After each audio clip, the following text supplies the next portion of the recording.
ರಾಜಕಾರಣ ನಿಂತಿಲ್ಲ. ನಮ್ಮ ವಿರೋಧ ಇರೋದು ಬಿ ಜೆ ಪಿ ರಾಜಕೀಯಕ್ಕೆ ಇರಬೇಕು. ಬಿ ಜೆ ಪಿ ರಾಜಕೀಯ ವಿರೋಧ ಮಾಡೋದು ತಪ್ಪಲ್ಲ ನೀವು.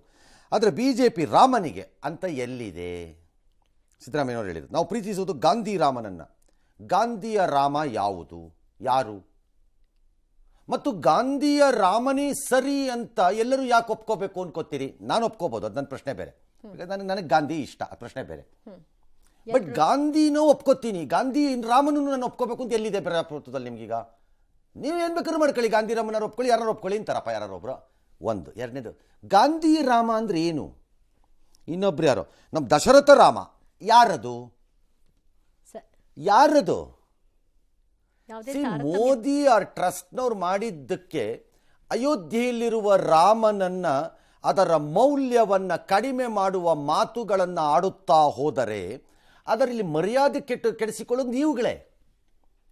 ಮೋದಿ ವಿರೋಧ ಬೇರೆ, ಅವ್ರು ರಾಜಕಾರಣ ಮಾಡೋದು ವಿರೋಧ ಬೇರೆ. ನೀವು ಅದರ ಹೆಸರಲ್ಲಿ ಯಾರಿಗೆ ಮಾಡ್ತಾ ಇದ್ದೀರಿ? ಅಲ್ಲ, ಹಾಗಾದ್ರೆ ಯಾವುದು ದಶರಥ ರಾಮ ಅಂದರೆ?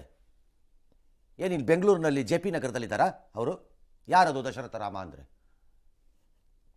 ಈ ತರ ಬ್ರ್ಯಾಂಡ್ ಮಾಡೋ ಅವಶ್ಯಕತೆ ಲಾಜಿಕಲ್ ಅಲ್ಲ ಇವೆಲ್ಲ ಆರ್ಗ್ಯುಮೆಂಟ್ಗಳು. ರಾಮ ಒಂದೇ, ನಿಮ್ಗೆ ಒಪ್ಕೊಳ್ಳೋದು ಬಿಡೋದು ನಿಮಗೆ ಬಿಟ್ಟಿದ್ದದು. ಇಲ್ಲಿ ಪ್ರಿಯಾಂಕ ಖರ್ಗೆ ಹೇಳ್ತಾರೆ, ನನಗೆ ದೇವರ ಮೇಲೆ ಭಕ್ತಿ ಇಲ್ಲ. ಬಹಳ ಸಂತೋಷ, ಇರಬೇಕು ಅಂತ ಎಲ್ಲಿದೆ ಕಾನೂನು? ನೀವು ನಾಸ್ತಿಕರಾಗಿರುವುದಾದರೆ ಇರಬಹುದು, ತಪ್ಪೇನಿದೆ ಅದರಲ್ಲಿ? ಎಲ್ಲರೂ ಹಾಗೆ ಇರಬೇಕು ಅಂತಲೂ ಏನಿಲ್ಲ. There is nothing, you can. ಅದಕ್ಕೆ ರಾಮನನ್ನು ನೋಡೋಕ್ಕೆ ಹೋಗಲ್ಲ.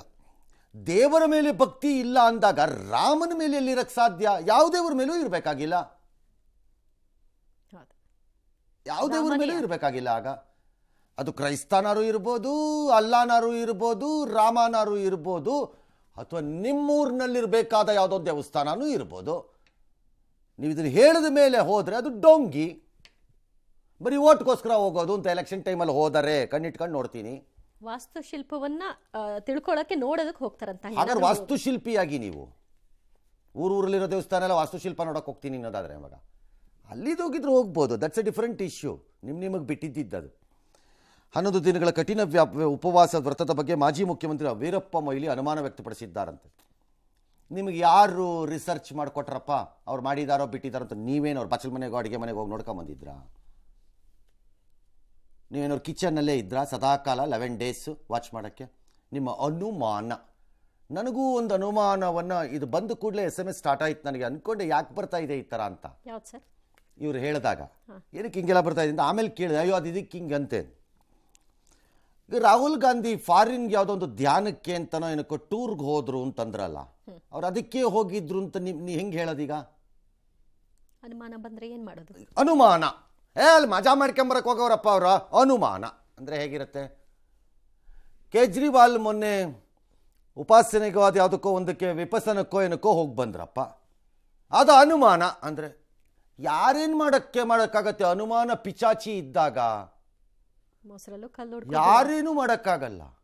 ಭಾಳ ಜನಕ್ಕೆ ಭಾಳ ಜನರ ವಿಚಾರದಲ್ಲಿ ಅನುಮಾನ ಬರುತ್ತೆ. ನಾಳೆ ನಿಮ್ಮ ವಿಚಾರದಲ್ಲೂ ಬರ್ಬೋದು ಒಂದು ಅನುಮಾನ. ದಿಸ್ ಇಸ್ ತುಂಬ ಚಿಲ್ಲರೆ ಮತ್ತು ಬಾಲಿಶ ಮತ್ತು ಮೊಯ್ಲಿಯವರಿಂದ ನಿರೀಕ್ಷೆ ಮಾಡಬಾರದದ್ದಿದೆಲ್ಲ. ಅರಿತಿರುವವರು, ತಿಳಿದಿರುವವರು, ಗೊತ್ತಿರೋರು ವೈದ್ಯರು ಹೇಳಿದ್ರು ಅಂತ ಅವ್ರ ಕಡೆ ತಿರುಗಿಸೋದು. ಹೇಳಿದ್ರು. ಯಾರು ವೈದ್ಯ? ಅದು ಕರ್ಕೊಂಬನ್ರಿ ಆ ವೈದ್ಯನ, 11 ದಿನ ಉಪವಾಸ ಕರ್ಕೊಂಬನ್ನಿ ಆ ವೈದ್ಯನ. ಯಾರಾಗಲಿ, ಸೋ ವಾಟ್ ಯಾರಾಗಲಿ, let us see who is this ವೈದ್ಯ, ಸೋ ಕಾಲ್ಡ್ ವೈದ್ಯ. ಸುಮ್ಮನೆ ನನಗೆ ಅವರೇ ಹೇಳಿದ್ರು, ನನಗೂ ಹೇಳಿದ್ರು. ನನಗೆ ಯಾರೋ ಅದು ಬ್ಯಾಂಕಾಕಲ್ಲೋ ಥೈಲ್ಯಾಂಡಲ್ಲೋ ನನ್ನ ಫ್ರೆಂಡ್ ಅಲ್ಲೊಬ್ಬರು ಟೂರಿಸ್ಟ್ ಆಪ್ರೇಟರ್ ಇದ್ದಾರೆ, ಅವ್ರು ಹೇಳಿದ್ರು ಫುಲ್ ಎಂಜಾಯ್ ಮಾಡಕ್ಕೆ ಬಂದಿದ್ದು. ನನಗೂ ಹೇಳಿದ್ರು ಅಂದ್ಬಿಟ್ರೆ ಹಂಗಾಗ್ಬಿಡುತ್ತಾ? ಅದೇ ಸತ್ಯನಾ? ಎಸ್, ಮುಂದಕ್ಕೆ ಹೋಗೋಣ. ರಾಮ ಮಂದಿರ ವಿಚಾರದಲ್ಲಿ ಕಾಂಗ್ರೆಸ್ ಚೀಫ್ ಮಿನಿಸ್ಟರ್ ಏನು ಹೇಳಿದ್ದಾರೆ ನೋಡ್ಬಿಡೋಣ. ಕರ್ನಾಟಕದಲ್ಲಿ ಹಳ್ಳಿಗಳಲ್ಲಿ ರಾಮ ಮಂದಿರಗಳಿದ್ದಾವಲ್ಲ, ಅವೆಲ್ಲ ರಾಮ ಮಂದಿರಗಳಲ್ವೇನಪ್ಪ? ಅಲ್ಲಿರೋ ಮೂರ್ತಿ ಶ್ರೀರಾಮ ಅಲ್ವಾ? ಬಿಜೆಪಿಯವರು ರಾಜಕೀಯ ಮಾಡ್ಲಿಕ್ಕೆ ಹೊರಟಿದ್ದಾರೆ. ನಾವು ವಿರೋಧ ಮಾಡದೆ ಅವ್ರ ರಾಜಕೀಯನ ನಾವು ಗೌರವಿಸೋದು, ಪ್ರೀತಿಸೋದು, ಪೂಜೆ ಮಾಡೋದು ಎಲ್ಲವೂ ಕೂಡ ಮಹಾತ್ಮ ಗಾಂಧೀಜಿಯವರು ಹೇಳಿದಂತ ರಾಮಾಯಣದ ರಾಮನ್ನ. ಎಕ್ಸಾಕ್ಟ್ಲಿ. ಈಗ ಅದೆಲ್ಲ ಆ ಹೇಳದ ಮೇಲೆ ನಮ್ಮೂರಲ್ಲಿ ರಾಮ, ನಿಮ್ಮೂರಲ್ಲಿ ರಾಮ ಇದ್ದಾನೆ, ಅಲ್ಲೆಲ್ಲ ಅಲ್ವೇನ್ರಪ್ಪ ಅಂದಮೇಲೆ ಕರೆಕ್ಟು ಸರ್, ಅವೆಲ್ಲ ರಾಮನೇ. ನೀವು ಹೋಗಬೇಡಿ ಅಲ್ಲಿಯ ರಾಮನ ಹತ್ರಕ್ಕೆ. ಅದ್ಯಾಕೆ 22ನೇ ತಾರೀಕು ಆದಮೇಲೆ ಅಲ್ಲಿಗೆ ಹೋಗಬೇಕು ಅಂತಂದ್ರಿ? ನೀವು ಖರ್ಗೆ ಜೂನಿಯರ್ ಖರ್ಗೆ ಥರನೇ ಇದು ಕಲ್ಕೆತ್ನೆ ಹೆಂಗೆ ಮಾಡಿದ್ದಾರೆ ಅಂತ ನೋಡೋಕೆ ಹೋಗ್ತಿದ್ದೀರೋ ಹೆಂಗೆ? ಅವರು ಇವರು ಹೋಗ್ಬೇಡಿಪ್ಪ, ಒಳಗತ್ತೆ ಐತಲ್ಲ ಇದು ನನಗೆ. ಸಿ ಐ ಡೋಂಟ್ ನೋ ಏನು ಸ್ಟ್ರಾಟಜಿ ಮತ್ತು ಕೌಂಟ್ರ್ ಅಟ್ಯಾಕ್ ಪ್ಲ್ಯಾನ್ಸ್ ಏನು ಕಾಂಗ್ರೆಸ್ದು ಅಂತ ನನಗೆ ಅರ್ಥ ಆಗ್ತಿಲ್ಲ. ಬಟ್ ಈ ಅಟ್ಯಾಕನ್ನು ಮಾಡೋ ಆತುರದಲ್ಲಿ ವಿಪರೀತವಾಗಿ ಎಡವುತ್ತಿದ್ದೀರಿ ಪೊಲಿಟಿಕಲಿ ಅನ್ನಿಸ್ತಿದೆ ನನಗೆ. ಮೇಲ್ನೋಟಕ್ಕೆ ಗೊತ್ತಿಲ್ಲ, ಯಾಕಂದರೆ ಮುಂದೆ ಜನ ಅದಕ್ಕೆ ಹೇಗೆ ರೆಸ್ಪಾಂಡ್ ಮಾಡ್ತಾರೆ ಅಂತ ನನಗೂ ಅರಿವಿಲ್ಲ ಅದೀಗ. ವಿ ಡೋಂಟ್ ನೋ, ಬಿಕಾಸ್ ಭಾರತದಲ್ಲಿ ಮತದಾರರು ಭಾಳ ವಿಚಿತ್ರ ರೀತಿಯಲ್ಲಿ ಪ್ರತಿಕ್ರಿಯೆಗಳನ್ನು ಕೊಡ್ತಾರೆ ಕೆಲವೊಮ್ಮೆ. ಹಾಗಾಗಿ ನನಗೂ ಅರಿವಿಲ್ಲ. ಸದ್ಯಕ್ಕೆ ಹಂಗೆ ಅನ್ನಿಸ್ತಿದೆ ಮೇಲ್ನೋಟಕ್ಕೆ. All right.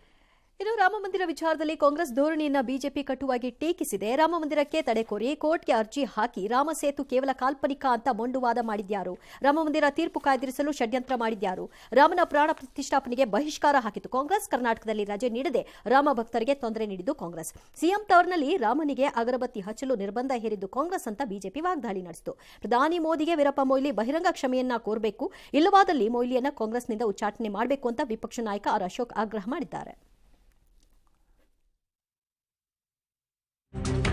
ಮಹಾತ್ಮ ಗಾಂಧೀಜಿಯವರ ಸಮಾಧಿ ಮೇಲೂ ಕೂಡ ಹೇ ರಾಮ್ ಅಂತಿದೆ. ಅದು ಬಿಜೆಪಿ ಹೇ ರಾಮ್ ಅಂತಿಲ್ಲ, ಕಾಂಗ್ರೆಸ್ಸಿನ ಹೇ ರಾಮ್ ಅಂತಿಲ್ಲ. ರಾಮ ಒಬ್ಬನೇ ಎಲ್ರಿಗೂ ಕೂಡ. ಆ ರಾಮನ್ನು ಕೂಡ ದಟ್ಸ್ ಅ ಫೇರ್ ಆರ್ಗ್ಯುಮೆಂಟ್ ಅದು. ಈಗ ನನ್ನ ಪಾಯಿಂಟ್, ಈಗ ಅಯೋಧ್ಯೆಯಲ್ಲಿರೋದು Modi Rama, B J P ರಾಮನೇ ಆಗ್ಲಪ್ಪ, ಓಕೆ, ನೋ ಪ್ರಾಬ್ಲಮ್. ಹಾಗೆ ಮೈಸೂರಲ್ಲಿ ರಾಮನ ಹೆಸರಲ್ಲಿ ಅಗರಬತ್ತಿ ಹಚ್ಚಿಸ್ತೀನಿ ಅಂತಂದರೆ ಅದು ಅಯೋಧ್ಯೆಯಲ್ಲಿರೋ ಬಿ ಜೆ ಪಿ ರಾಮ ಅಲ್ವಲ್ಲಪ್ಪ, ಲೋಕಲ್ ರಾಮ ತಾನೇ. ಇಲ್ಲಿ ರಾಮನ್ ನೆನ್ಪು ಮಾಡ್ಕೊಂಡು ಇಲ್ಲಿ ರಾಮ ನಮ್ಮೂರಲ್ಲಿ ಬೇಡ್ರಿ ರಾಮ ಅಂತಂದರೆ ನಮ್ಮೂರಲ್ಲಿ ರಾಮನ್ ಅಂತಾನೆ, ಅದಕ್ಕೆ ಅನ್ಕೋಬೋದಿತ್ತಲ್ಲ. ಯಾಕೆ ನನಗೆ ಅರ್ಥನೇ ಆಗದೇ ಇರೋ ಇದು ಈ ರೀತಿಯ ಪ್ರತಿರೋಧಕ್ಕೋಸ್ಕರ ಕೆಲವೊಮ್ಮೆ ಮಾಡಿದಾಗ ಅದು ಭಾಳ ಸರಿ ಬಾಲ್ ಥರ ರಿವರ್ಸ್ ಹೊಡೆದು ಬಿಡುತ್ತೆ. ಈಗ ಫಾರ್ ಎಕ್ಸಾಂಪಲ್ ಸಿದ್ದರಾಮಯ್ಯನವ್ರನ್ನ ಯಾವುದೋ ಒಂದು ಪರ್ಟಿಕ್ಯುಲರ್ ಇಶ್ಯೂನಲ್ಲಿ, I give you classic example, take D K Shivakumar. Attack ನಡೆದಿದ್ದು ಕಾನೂನು ಪ್ರಕಾರ ಇರ್ಬೋದು, ಟ್ಯಾಕ್ಸೇಷನ್ ಸಿಸ್ಟಮ್ ವಿಷಯ ಇರ್ಬೋದು, ಏನು ಬೇಕಾದ್ರೂ ಇರ್ಬೋದು ಅದು. But that attack brought him lot of benefits politically. ನಾನು ಮಾತಾಡ್ತಿರೋದು ಜನ ಅದನ್ನು ಯಾವ ರೀತಿಯಾಗಿ ನೋಡಿದ್ರು ಪೊಲಿಟಿಕಲಿ, ಅಟ್ಲೀಸ್ಟ್ ಆ ಕಮ್ಯುನಿಟಿನಲ್ಲಿ. ಹಾಗೆ ಕೆಲವು ವಿಚಾರಗಳಲ್ಲಿ ನಮ್ಮ ದೇಶದಲ್ಲಿ ನೀವು ವಿಪರೀತ ಮಾತಾಡಿ ವಿಪರೀತ ಕೀಳು ಲೆವೆಲ್ಗಳಲ್ಲಿ ಟಾಕನ್ನು ಸ್ಟಾರ್ಟ್ ಮಾಡಿದಾಗ ಅದು ಬೌನ್ಸ್ ಆಗಿಬಿಡುತ್ತೆ. ಜನರಲಿ ಆಗತ್ತೆ ಇಂಡಿಯಾಲದು. ಈ ವಿಚಾರದಲ್ಲಿ ಏನಾಗುತ್ತೆ ಅಂತ ಇನ್ನೂ ನಂಗೆ ಅರಿವಿಲ್ಲ. ಜನರಲಿ ಆಗುತ್ತೆ. ರಾಮೋತ್ಸವ ವಿಚಾರದಲ್ಲಿ ಅಲ್ಲಸಲ್ಲದ ಕೆಲವು ಘಟನೆಗಳು. ಬಲವಂತ ಹೋಟ್ಲ್ ಮುಚ್ಚಕ್ಕೆ ಹೋಗಿದ್ರಂತೆ ರಾಮ ಮೆರವಣಿಗೆ. ಯಾಕೆ ಮುಚ್ಚಿಸ್ಬೇಕು? ಏನು ರಾಮ ಏನು ಹೇಳಿಲ್ವಲ್ಲ ನಿಮಗೆ? ನಿಮ್ಮ ಮೆರವಣಿಗೆ ಹೋಗ್ತಿದ್ದಾಗ ಅಲ್ಲಿ ಪಕ್ಕದಲ್ಲಿರೋ ಹೋಟ್ಲು ಮುಚ್ಚಿಸಿ ಅಂತ ನಿಮಗೇನು ಹೇಳಿಲ್ವಲ್ಲ? ಬಾಯಿ ಮುಚ್ಕೊಂಡಿರ್ಬೇಕು. ಬೇಕಾದರೆ ಅವ್ರು ಮುಚ್ಕೋತಾರೆ, ಇಲ್ದಿದ್ರೆ ಬಿಟ್ಕೋತಾರೆ. ನೀವು ಯಾಕೆ ಮುಚ್ಚಿಸ್ಬೇಕು?